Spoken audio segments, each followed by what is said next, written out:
व्रत और उपवास में अंतर क्या होता है? तो व्रत का अर्थ होता है दृढ़ निश्चय होना, इसे कहते हैं व्रत।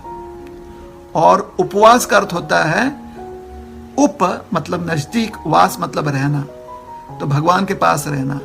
तो उपवास में आप व्रत लेते हो, उपवास या आप पहले उपवास करते हो और उपवास का व्रत होता है या उपवास में व्रत होता है। तो व्रत अर्थात आपका कोई संकल्प, उपवास भी संकल्प है।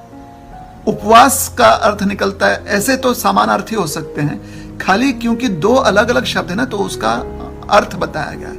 जब आप दृढ़ निश्चयी होते हो तो शब्द का प्रयोग किया जाता है व्रत।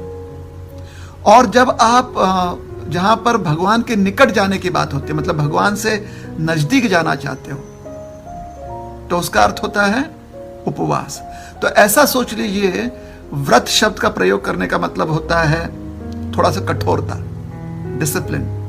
उपवास का अर्थ होता है थोड़ा सा सौम्य, एक थोड़ा सौम्य शब्द है कि आप निकट जा रहे हो, मतलब प्रेम का वहां पर एक अर्थ निकल सकता है कि प्रेम की अनुभूति हो सकती है, सहानुभूति है। तो ये जो सारे आप कह सकते हैं फेमिनिन क्वालिटीज उपवास से संबंधित है, और जो मैस्कुलिन क्वालिटीज हैं वो व्रत से संबंधित है ना। जो शक्तिमान से संबंधित है, मतलब जहां पर व्यक्ति का जो शौर्य है तो वो व्रत, और जहां पर शक्ति अर्थात कोमलता, नाजुकता, वो है उपवास। ठीक है।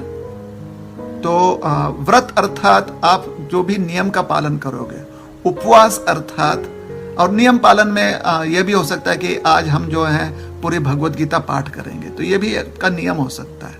तो व्रत अर्थात नियम, उपवास अर्थात सानिध्य। तो दोनों एक दूसरे के लिए आवश्यक हैं, इंटरडिपेंडेंट है। ठीक है। व्रत और उपवास का यह अर्थ निकलेगा।